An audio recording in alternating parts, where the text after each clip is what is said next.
folks. Thanks for joining us for part 2 of the Least Wonderful Time of the Year series.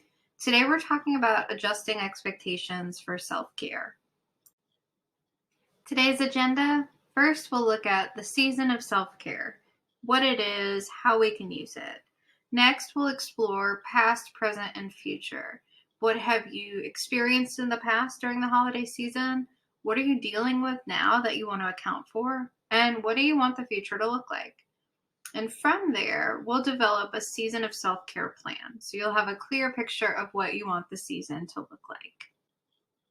For those who didn't see part 1 or those who aren't familiar with me, my name is Jenna Plummer. I'm a licensed clinical mental health counselor, a licensed clinical addiction specialist, a certified clinical trauma specialist, and the owner of Little C Counseling.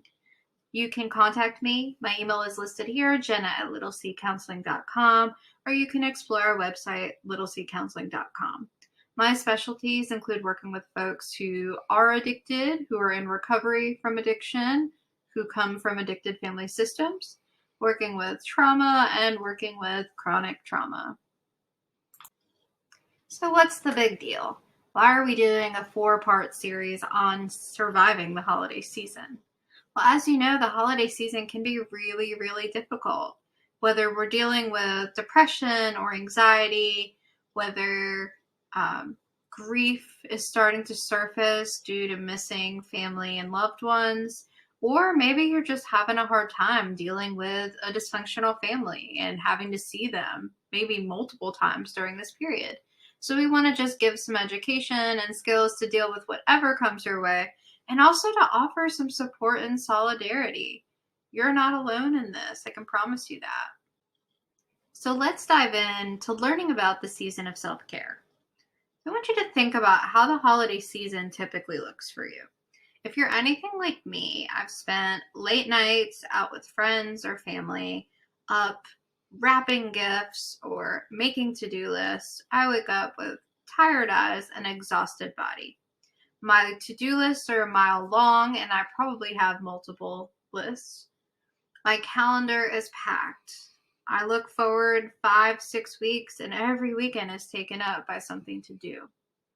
While these things might be fun, they're also stressful and overwhelming when we don't have the ability to take care of those basic tasks. So things like laundry, meal prep, keeping up with household chores, those really go out the window. And family time or even alone time become less of a priority. We're not sitting and sort of savoring each other. We're looking to what we have to do next and kind of rushing to make sure we get everything done. And I like to say this really puts a new meaning to Run, Run, Rudolph, right? We're constantly running during the holiday season, and it's exhausting.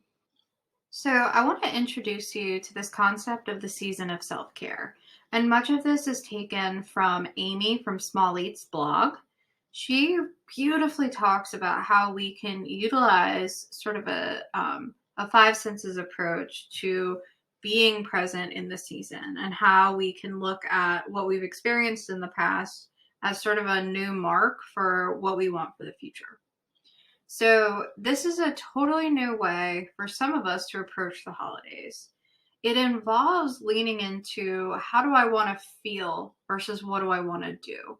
And I think that this is really great because it gives us sort of an anchor point for the season, right? So if I decide I want to feel calm and relaxed and I'm in the middle of chaos, it's a reminder to me to slow down and to start to integrate some of the things I know how to do to take care of myself. We decide what works for us, and we set boundaries around our time and energy. So boundaries are not just for other people and keeping ourselves safe. It's really around, in this case, the things we want to commit to, setting some firm boundaries on how much time and energy we want to spend on the things that are asked of us. And then finally, a lot of mindfulness and engagement with the moment, and specifically with our senses. We talked last week about how to develop our self-soothing boxes. And so, of course, we can utilize that if we feel too triggered.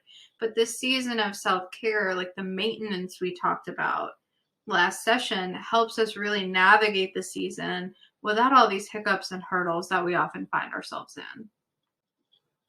Just a reminder for those who need to hear it, you get to choose how you want to spend these last few months of the year. Just because you've always done things a certain way, or just because certain things are important to other people in your life, doesn't necessarily mean that you have to commit to them. You get to choose what's going to be best for you. So, what does this look like in practicality? So, we asked each of our team members, and I want to share some of those examples with you. So for me, I like to bring little elements of luxury into my day to day. And I don't mean the Louis Vuitton bag or some extravagant gift. This is a matter of me sort of romanticizing day to day life. Instead of just grabbing a cup of coffee, sticking it in the Keurig and going on my day, I'll take the time to craft a latte for myself. I'll steam the milk. I'll, add certain flavors to it. This slow and delicate process really helps me enjoy it more because I'm so engaged with what's happening. Our clinical intern Nina says she likes to get extra sleep around the holidays. And I love this because it's a good example of how we can set boundaries around our time and energy. She says the holidays can be exhausting, and I agree with her. So if we need that extra sleep, carving out some time to do so instead of just pushing ourselves to keep doing. And then Jordan, our yoga and movement teacher, she says warm, cozy sweaters, a journal, her dog, and the couch. And she explains how they get snuggly, and a way of kind of grounding herself in the moment is really feeling her dog's stomach move up and down with each breath. And just because I know and love her so much, her little dog Basil is the perfect dog to do that with. So there's plenty of examples of this, but I want to walk you through a practice to help you identify what works for you and what doesn't during the holiday season. So pause the presentation, and if you don't have it in front of you, grab a notebook, a pen, something to write with, maybe something that really engages your senses, like a sparkly pen or something with a smell. Doesn't have to be that way, but grab something to write with and come back to us. So the first thing we're going to do is reflect on the past. So in order to know how to best direct our energy, we have to first understand the impact of what we've done before. So I want you to sit for a minute and think about, what have the last few holiday seasons been like? So you can pause the presentation again and just write some things down, really asking yourself, what did it feel like physically? What impact did that have on my ability to really show up and enjoy that part of the year? And if anything, what do I wish I would have done either more of or less of during the holiday season? So spend some time on that, kind of let pen hit paper and just let it kind of roll, and then come back when you've done that. So moving on to the next step, let's check in with what resources we have right now. So one thing I like to do here is just a simple body scan. So starting from the top of your head all the way down to your toes, scanning your body and noticing where any tightness, tension, fatigue might be. And once you've done that, you can sort of check in with yourself. How much energy do I have?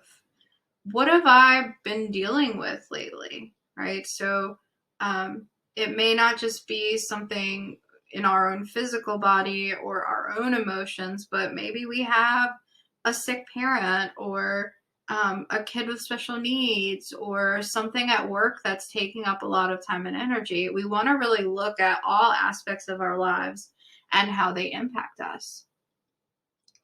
And then we want to boil it down to, how much energy do I have left? What feels most important to me right now? And the question that I ask there, the reason I ask that question is because if I only have so much energy, I want to direct it in the way that's going to benefit me most, right? So if talking to Susie from work for 2 hours because she's upset doesn't serve me at all, I can set some boundaries around that time and energy. So that might sound like, hey, Susie, I'd love to hear you, but right now I'm really exhausted. I've got about 10-15 minutes though. Do you think that'll be enough time to talk through what you want, or should we schedule a time to do it later? That way, you're not completely disregarding the needs of others, but you are prioritizing your needs and setting some firm boundaries. That helps us avoid resentment and it helps us take care of ourselves. And then the last question here, what do I wish I could take off my plate? So, just for right now, throw out reality here. If you could take something off your plate, what would it be? And then move back to realistically, what can I take off my plate? So finally, we want to look towards the future. So one of my favorite questions, whether it be the holiday season or anything else, is what's coming up that I'm looking forward to? Part of this is to just kind of recognize that there are good things during the holiday season. But the other piece is that the things that we're looking forward to are the things we want to place most emphasis on.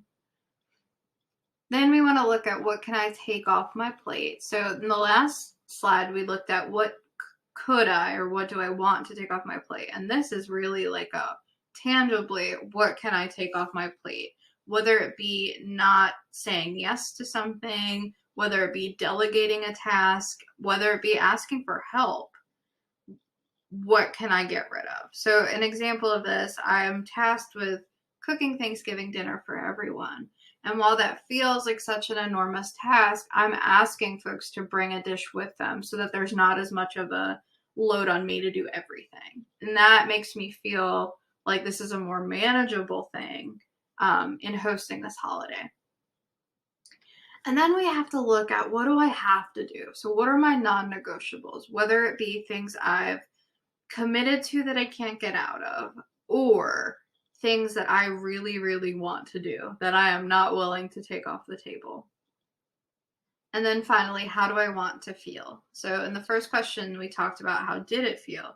Now we're looking at how do I want it to feel so that we can gauge as we're engaging in some of these behaviors, does it line up with that feeling I'm looking for?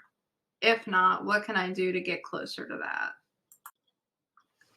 And so finally, as we're developing our plan for this season, just a reminder that what we typically do to take care of ourselves might feel like too much right now. So if you're I have to drink 64 ounces of water, run 4 miles, meal prep, do XYZ, read this many pages of a book to feel okay, if you're super rigid about things during the off season, don't expect that same energy of yourself when you've got all these other tasks that are happening in the background. The thought I have is instead of shooting for the stars, develop a just enough plan. So, or a good enough plan, whatever you want to call it. The idea is here's the baseline. Here's the bare minimum of what I know I need to do to take care of myself. And for some people, that may look like, I know I need 30 minutes of walking outside or I can't manage my mental health. Versus another person who might say, if I get up and take a shower once a week, that's enough. Everybody is going to look different here. We just want to make sure that you're getting your basic needs met. Give yourself lots of flexibility here. If you set a plan to do 5 things and you've done 4, that's, in my eyes, that's adjusting. That's adaptive to me. We have to have some flexibility in our lives or that rigidity will really do us a disservice. So recognizing and avoiding that self-judgment that says you failed and just embracing what you were able to offer to yourself. I hope that these activities were helpful for you and that you can utilize them through the holiday season. Just a reminder, next week is part 3 of this series where we talk about setting boundaries with friends and family through the holiday season. It's a really good transition from this presentation to that. Another reminder, you can visit our website, littleccounseling.com. There's extra resources listed there, especially if you sign up for our mailing list, that you'll get notification of free and reduced cost things that we do in the future. You can also sign up for our Next Chapter Book Club, which is a Facebook group dedicated to reading a book per month about therapeutic topics in a really supportive and close-knit community. And finally, just a reminder, our clinical intern, Nina, is providing free or reduced cost therapy to the community through our clinical intern program, where not only can we give back to the community, but we can also help inspire and train upcoming clinicians. If you have any questions about what you learned today or want any clarification, feel free to email me at jenna@littleseedcounseling.com or continue the conversation over at our blog.